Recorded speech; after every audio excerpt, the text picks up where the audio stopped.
Friends, welcome back to the trending சமையல். நான் உங்கள் அலமேல் பேசுகிறேன். ஃப்ரெண்ட்ஸ், எப்படி இருக்கீங்க? நல்லா இருக்கீங்களா? இப்போ நம்மளுடைய சேனலில் இப்போ சூப்பராக ஒரு செம்ம சூப்பராக ஒரு கிரேவி செய்யலாமா? என்ன தெரியுங்களா? மீல் மேக்கரை வச்சு ஒரு கிரேவி செய்ய போகிறாங்க. ஹோட்டலுக்கு போனால் கூட இது கிடைக்காது. நீங்கள் இதை தேடி ஹோட்டலுக்கும் நம்ம போகவும் வேணாம், நம்ம வீட்லேயே செய்யலாம். அவ்வளோ சூப்பராக இருக்கும் கிரேவி. நீங்கள் பார்க்கும்போது ஒரு தடவை செஞ்சீங்கன்னா மறு தடவை இதை டிஷ்ஷாகவே எடுத்துக்கிட்டு நைட்டு டின்னராக கூட நீங்கள் ஒரு சாப்பாட்டுக்கும் சப்பாத்திக்கெல்லாம் செம்ம சூப்பராக இருக்கும் ஃப்ரெண்ட்ஸ். அது எப்படி செய்யலாம், அதுக்கு என்னென்ன பொருள் தேவைப்படுன்னு சொல்லிட்டு நம்ம இப்போ வீடியோக்குள்ள போய் பார்க்கலாமா? வாங்க போகலாம். இப்போ பாருங்க, meal maker meal maker gravy செய்யறதுக்காக நான் ஒரு கப்பு மீல் மேக்கரை எடுத்து நல்லா சுடு தண்ணியில் போட்டு நல்லா வேவிச்சு வச்சிருக்கிறேன் ஃப்ரெண்ட்ஸ். நல்லா தண்ணியே இல்லாதபடிக்கு நான் வச்சிருக்கேன். பாருங்க, தண்ணியே கிடையாது. தண்ணியை நல்லா இருத்துட்டு நல்லா ஒரு வாட்டி நல்லா சுடு தண்ணியில் போட்டு வாஷ் பண்ணிடுங்க. வாஷ் பண்ணிட்டு அதுக்கப்புறம் நல்லா கையால் போட்டு பிழிஞ்சு எடுத்து தனியாக வச்சிருக்கிறேன் ஃப்ரெண்ட்ஸ். இது ஒரு கப் எடுத்துக்கங்க. இப்போ பாருங்க, நம்ம எந்த கப்பால நம்ம மீல் மேக்கர் எடுத்தோமோ அதே கப்பால அரை கப்பு உடச்சக்கடலை எடுத்துக்கோ. பொட்டுக்கடலை சொல்லுவாங்க. இதை எடுத்து நம்ம முதல்ல அரைச்சிடலாம்.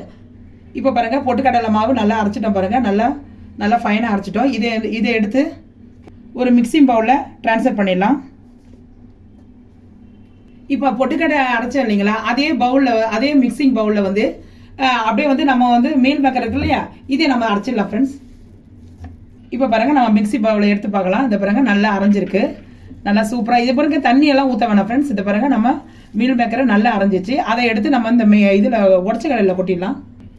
இந்த உடச்சக்கடலை அரைச்சி வச்சிருக்கோம் இல்லைங்களா, அதில் எடுத்து கொட்டிடுங்க. தண்ணி எல்லாம் ஊற்ற வேணாம். இதில் இருக்கிற நம்ம இந்த மீல் மேக்கர்லேயே தண்ணி இருக்கும் இல்லைங்களா, அதுவே போதும்.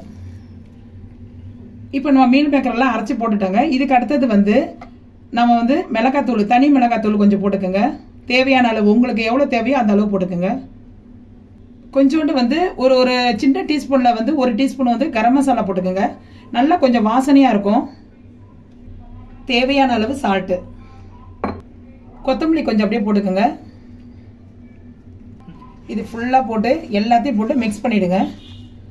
நம்ம உடச்சக்கடலை மாவு, மீல் மேக்கரு, மிளகாத்தூள் எல்லாமே நம்ம போட்டுருக்கோம் இல்லைங்களா.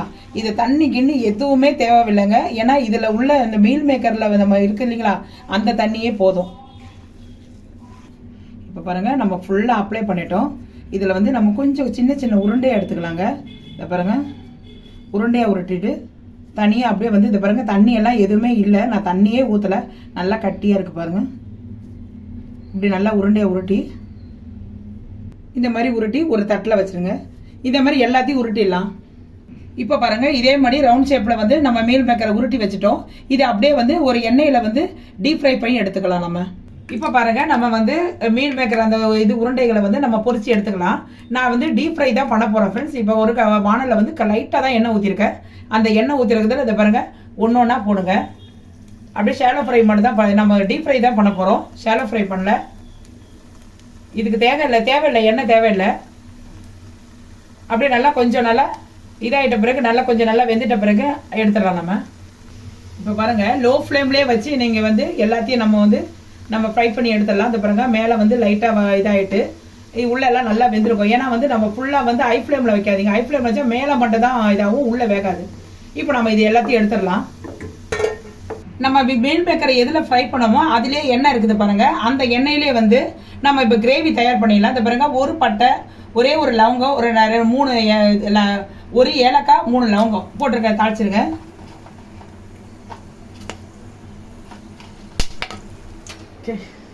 கொஞ்சோண்டு சோம்பு போட்டு தாளிச்சிருங்க. இதில் ஆனியன் போட்டுருங்க.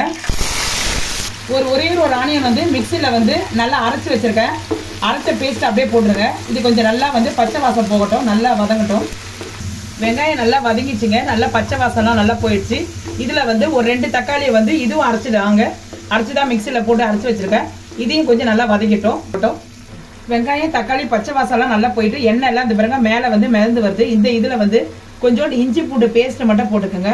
அதையும் போட்டு நல்லா மிக்ஸ் பண்ணிவிடுங்க. அதுவும் பச்சை வாசம்லாம் போகட்டும். சாப்பாட்டில் சாப்பிட்றதுக்கு செம சூப்பராக இருக்கும் ஃப்ரெண்ட்ஸ். இது ஒரு தடவை செஞ்சீங்கன்னா மறு தடவை திரும்ப திரும்ப செய்வீங்க. குழந்தைங்களுக்கெல்லாம் அந்த நம்ம மீல் மேக்கர் உருண்டையெல்லாம் சாப்பிடும் போது பிள்ளைங்க எல்லாம் ரொம்ப விரும்பி சாப்பிடுவாங்க. இது நல்லா அட்டகாசமாக இருக்கும். நல்லா டேஸ்ட் பண்ணி சாப்பிடுங்க. இப்போ பாருங்கள், நல்லா இஞ்சி பூண்டு பேஸ்ட்டு நல்லா பச்சை வாசம்லாம் போயிடுச்சு. இந்த இதில் நம்ம மசாலா ஆட் பண்ணிக்கலாம். தனி மிளகாத்தூள் ஆட் பண்ணிக்கோங்க. உங்களுக்கு எவ்வளோ காரம் வேணுமோ அந்த அளவு ஆட் பண்ணிக்கோங்க. கொஞ்சோண்டு கரம் மசாலா, எல்லாத்தையும் நல்லா மிக்ஸ் பண்ணிக்கோங்க. நல்லா மிக்ஸ் பண்ணிவிட்டு தேவையான அளவு கிரேவிக்கு வந்து இந்த பச்சை வாசம்லாம் போகிறதுக்காக நம்ம மிளகாத்தூள்லாம் போடுறோம் இல்லைங்களா, அதில் கொஞ்சோண்டு வந்து தேவையான அளவு கிரேவிக்கு சொல்லி தண்ணி ஊற்றிக்கோங்க. தண்ணி ஊற்றி நல்லா கொஞ்சம் கொதிக்கட்டும். இப்போ பாருங்கள், நல்லா கொஞ்சம் திக்காகவே வச்சுக்கோங்க. நான் எனக்கு இந்த அளவு போதும்.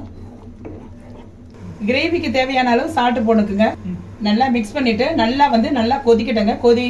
கொதிச்சு நல்லா கிரேவி வந்து நல்லா திக்கான பக்குவம் வந்தோடனே நம்ம பார்க்கலாம். கிரேவி பாருங்கள், திக்கான பதம் வந்து எண்ணெய்லாம் மேலே மிதக்க ஆரம்பிச்சிச்சு. இந்த ஸ்டேஜில் பார்த்தோன்னா நல்லா கொதிச்சிச்சின்னு அர்த்தம். இதில் வந்து நம்ம வந்து ஃப்ரை பண்ணி வச்சுருக்கோம் இல்லைங்களா மீல் மேக்கர் உருண்டை, அதை அப்படியே போட்டுருங்க. போட்டு ஒரு திருப்பிடுங்க. அப்படியே வந்து கொஞ்சம் நல்லா இதில் மிக்ஸ் ஆகட்டும். ஃபுல்லாக வந்து இதில் மசாலாலாம் இதில் வந்து இறங்கட்டும். ஒரு 5 நிமிஷம் வச்சுருந்து நம்ம இறக்கிடலாம், பார்க்கலாம். இப்போ பாருங்கள் ஃப்ரெண்ட்ஸ், எல்லாம் முடிஞ்சிச்சு. இதில் லைட்டாக வந்து நம்ம வந்து இறக்க போகும்போது அப்படியே கொத்தமல்லி தலையை போட்டு அப்படியே இது பண்ணிடலாம். பார்க்குறதுக்கே அல்டிமேட்டாக இருக்குது பாருங்கள். நீங்களே பாருங்கள், நான் சொல்ல தேவையில்ல.